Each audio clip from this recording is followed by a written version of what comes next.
Au nom du Créateur, Dieu Hak, la vérité, salutations, victorieux céleste, lis au nom de ton Seigneur.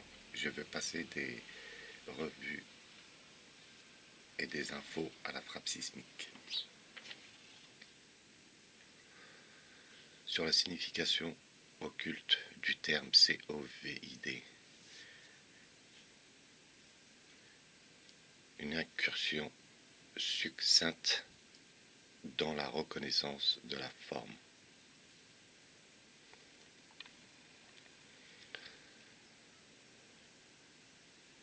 Le terme COVID est-il censé être lu en hébreu? Est-ce que cela signifie être possédé par un esprit maléfique? Solve et coagula. Les auteurs américains Michael Hoffman et son mentor James Shelby Donard ont été les premiers à parler du traitement alchimique de l'humanité par le psychodrame public.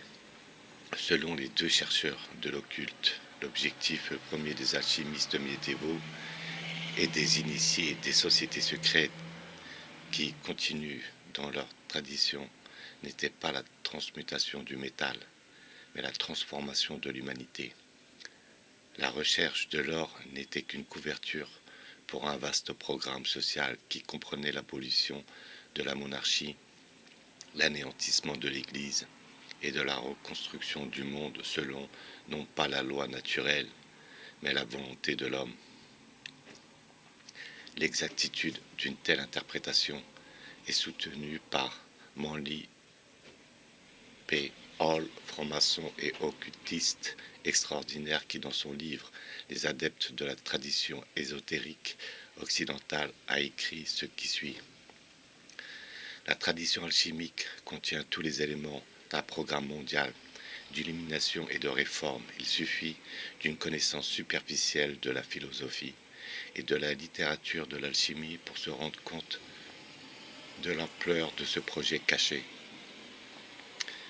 S'il s'était agi d'une simple science de la transformation des métaux, les maîtres de cet art n'auraient pas eu besoin de s'écarter de la chrétienté et de se réfugier dans l'islam. Un Hall MP, les adeptes de la tradition ésotérique occidentale. Le laboratoire d'alchimie devient le sanctuaire des sciences spirituelles, prenant la place des sanctuaires en ruine des anciens mystères. Comment l'homme et l'humanité étaient-ils censés être changés? Les étapes du processus alchimique sont toujours les mêmes. Identifier un agent dissolvant qui pourrait briser l'ordre naturel des choses. Dissoudre, solve, la matière existante en matière primordiale, prima materia, est une fois ce point atteint, réformé ou réorganisé, coagula dans un nouveau type d'ordre comme souhaité par l'alchimiste. Le rôle joué par le mercure dans la transmutation des métaux a été repris par les symboles et les emblèmes dans la transformation de l'humanité.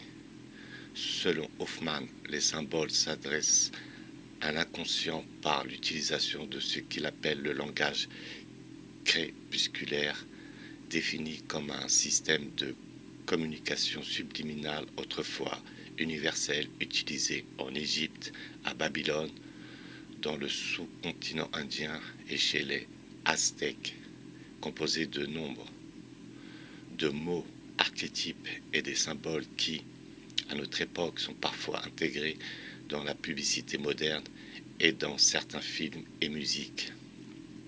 Là encore, les affirmations sont soutenues par les initiés eux-mêmes. Le but réel des orfèvres a été révélé progressivement et prudemment, même si une certaine discrétion était encore nécessaire.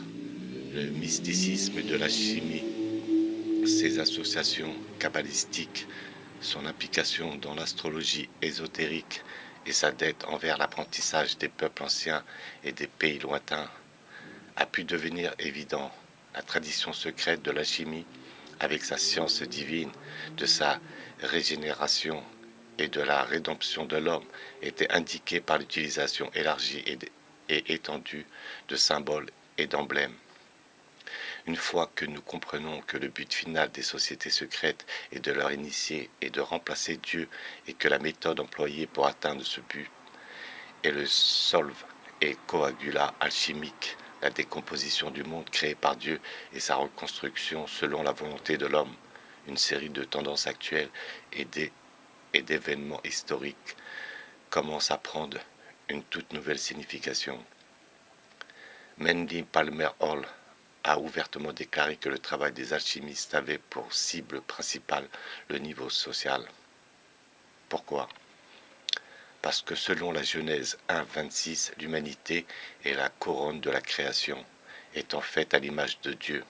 Des symboles qui sont censés s'adresser directement à notre subconscient sont utilisés afin de traiter nos esprits, sans même que nous ayons conscience.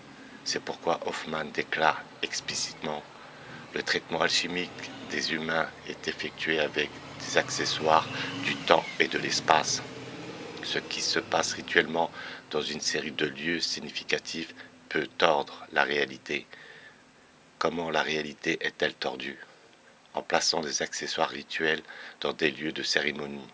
Ces lieux existent à la fois dans l'esprit et dans l'espace physique.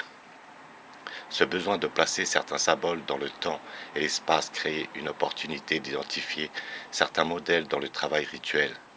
Si nous observons un travail rituel, nous devrions rechercher les synchronicités pertinentes, des coïncidences qui ont un sens. L'explosion atomique Trinity et le rituel de l'assassinat du roi. Bien que Hoffman le caractérise comme marchant sur le fil du rasoir entre le génie et l'excentricité, Donnard, avec la rare capacité de détecter précisément cette utilisation de symboles et d'emblèmes dans les événements historiques d'une énorme importance pour l'humanité. Ensemble, ils ont réussi à identifier des modèles tels que l'utilisation de la toponymie et de la géographie mystique, du symbolisme alchimique et de la synchronicité dans des événements aussi importants que la première explosion atomique ou l'assassinat du président Kennedy. Sur le plan physique, la création et la destruction du prima materia ont été réalisées pour la première fois en juillet 1945, avec la première explosion de bombes atomiques sur le site Trinity, au 33e degré de latitude nord parallèle au Nouveau-Mexique. Le choix du nom Trinity pour une explosion nucléaire d'importance alchimique, son emplacement au Nouveau-Mexique, The Land of Enchantment, à la fin de la Jornada del Muerto, le voyage du mort, et le symbolisme de la latitude de 33e degré ont intrigué Donnard et Hoffman, qui ont identifié les mêmes schémas inhabituels dans l'assassinat de JFK. Les synchronicités associées à l'assassinat du président Kennedy à Dallas ont déterminé Donnard et Hoffman à coécrire un essai intitulé King Kill 33, qui, entre-temps, est entré dans la culture populaire par la voix improbable de Marilyn Manson, un soi-disant sataniste. Cet essai inhabituel identifiait des coïncidences telles que le lieu, toujours sur le 33e parallèle, la date 22 novembre, 22 plus 11 égale 33, l'histoire maçonnique de la Deller Plaza et la composition de la commission Warren qui a enquêté sur les événements, la signification inhabituelle des noms Kennedy, Jack Ruby, etc. Pourquoi l'assassinat du président serait-il important en termes alchimiques? Parce que selon Hoffman, l'assassinat du roi est un ancien rituel utilisé par le renouveau, pour le verdissement de la terre, aussi extraordinaire que cette affirmation puisse paraître au lecteur non initié. Le rituel de l'assassinat du roi et son utilisation dans les sociétés anciennes a été étudié par des scientifiques à la réputation irréprochable tels que Sir James Frazer, le plus grand anthropologue britannique du XIXe siècle, et René Girard, professeur distingué à Johns Hopkins et Stanford et membre immortel de l'Académie française. En effet, Girard reprochait à Frazer de limiter le champ de ses recherches aux cultures primitives et d'exclure les sociétés modernes et civilisées comme l'Angleterre victorienne.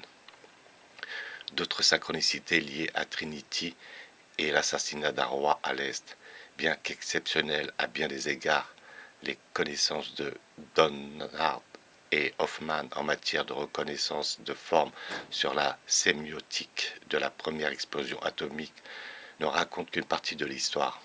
La date choisie pour l'expérience a également joué un rôle majeur. La première explosion atomique a été programmée pour coïncider avec le Tisza B'Av, la fête juive commémorant la destruction du temple de Salomon ainsi que celle du deuxième temple juif détruit par les Romains en 70 après Jésus-Christ. D'abord programmée entre le 18 et le 21 juillet en 1945, Tisza B'Av est tombée le 19 juillet. L'explosion s'est finalement produite le 16 juillet à la demande expresse du président Truman afin de coïncider avec le début de la conférence de Potsdam où le président américain espérait impressionner Staline par la puissance des nouvelles armes américaines. On ne peut s'empêcher de penser qu'il y a quelque chose de bien plus sinistre en jeu qu'une simple coïncidence dans la programmation de l'essai Trinity qui sera atomisé le jour commémorant la destruction du premier et du second temple. Selon J. Robert Oppenheimer, lui-même le père de la bombe atomique et parrain du site Trinity, il s'est inspiré du saint sonnet de John Donne, « Battez mon cœur, Dieu a trois personnes ». Ajouté au poème l'effet incroyable mais précis qu'Oppenheimer était un descendant direct du rabbin Judah Loewy de Prague, le créateur du golem, et que John Donne était un poète avec une connaissance complète de la théorie alchimique générale, dont les figures se réfèrent aux doctrines philosophiques, occultes et mystiques associées aux pratiques et théoriques alchimiques, et vous commencerez à avoir une meilleure image des forces à l'œuvre et de la sémiotique de l'explosion nucléaire de 1945. En ce qui concerne le deuxième ingrédient de la transformation alchimique de l'humanité tel qu'identifié par Donnard et Hoffman, le rituel du meurtre du roi, nous attirons l'attention du lecteur sur les événements qui ont précédé l'assassinat du président Kennedy. Plusieurs décennies auparavant, le tsar Nicolas II, le dernier empereur romain selon la tradition orthodoxe russe, avait été assassiné avec toute sa famille dans la maison Ipatiev d'Ekaterinbourg, un lieu portant curieusement le même nom que le monastère Ipatiev où la dynastie Romanov a été choisie pour la première fois pour gouverner la Russie en 1613. Les détails macabres de l'assassinat, tels que les mystérieuses inscriptions sur les murs de la chambre où la famille a été assassinée, documentées à l'époque par le journaliste britannique et correspondant du London Times, Robert Wilton, dans son livre The Last Day of the Romanov, ont conduit les enquêteurs russes à prévoir d'entreprendre une analyse psychologique et historique pour établir si le meurtre de la famille royale russe n'était pas rituel.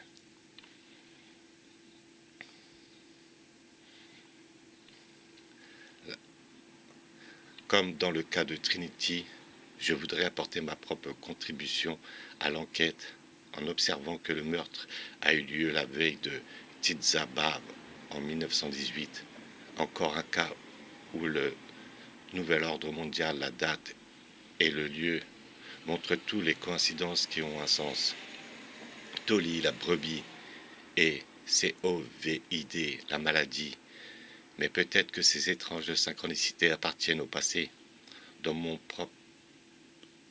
propre livre Synchronicity et symbolisme, j'essaie d'identifier plusieurs modèles de synchronisme similaires à ceux décrits par Donnard et Hoffman. L'un des plus intéressants est l'histoire du premier animal cloné, la brebis Dolly. Mon attention a d'abord été attirée sur l'histoire de Dolly parce que le premier clonage d'un animal a été effectué dans le petit village écossais de Rollsin. célèbre bien sûr pour la chapelle de Rolsyn. Je ne pouvais pas accepter comme une simple coïncidence le fait que le premier clonage n'ait pas eu lieu dans les laboratoires de haute technologie d'Amérique du Nord, d'Allemagne, de Suisse ou du Japon, mais dans un minuscule village important uniquement pour son symbolisme cryptique. Non seulement cela, mais l'Institut Roslin, où le clonage a été effectué, a été créé précisément dans ce but. Pourquoi le premier clonage animal est-il important? Parce que, pour la première fois, l'homme pouvait prétendre qu'il avait créé un animal par lui-même, égalant ainsi l'œuvre de Dieu, un événement d'une importance énorme dans le processus alchimique. Le choix du site de Roslin ne pouvait être la seule synchronicité associée à un événement aussi important que la création du premier animal par l'homme. En suivant les conseils d'Hoffman pour identifier les mécanismes rituels, j'ai commencé à rechercher d'autres coïncidences qui ont un sens, et c'est avéré que dans le cas de Dolly, le nom avait également une signification cachée. Selon la version officielle publiée par l'Institut Roslin, le nom a été choisi parce que l'ADN de Dolly provient d'une cellule de la glande mammaire. Elle a été nommée d'après la chanteuse de country Dolly Parton. Cependant, transcrit en hébreu et lu en conséquence de droite à gauche, Dolly devient Ilod, où cela ne devrait rien signifier, n'est-ce pas? Sauf que a un sens très approprié et signifie nouveau-né ou nourrisson. La prononciation hébraïque de Ilud, O et U étant représentées par la même lettre hébraïque, je n'ai pas connaissance que quelqu'un ait déjà mentionné cette version. La version officielle de Dolly Parton n'est rien d'autre qu'une moquerie de l'ignorance du public, la ruse et la moquerie étant le nec plus ultra des sociétés secrètes. Bien sûr, la sélection d'un mouton comme premier animal à cloner n'a pas non plus été accidentelle. Il convient également de mentionner la date choisie pour la première annonce publique du clonage, le 22 février 1997. Pourquoi un nom hébreu pour le mouton? Parce que les Hébreux est la langue de la Kabbale et que selon Albert Pike, le philosophe prééminent de la franc-maçonnerie, la Kabbale est au centre du symbolisme de toutes les sociétés secrètes. Toutes les religions vraiment dogmatiques sont issues de la Kabbale et y retournent tout ce qui est scientifique et grandiose dans les rêves religieux des Illuminati, de Jacob Boehme, de Swedenborg, de Saint-Martin et d'autres est emprunté à la Kabbale. Toutes les associations maçonniques lui doivent leurs secrets et leurs symboles.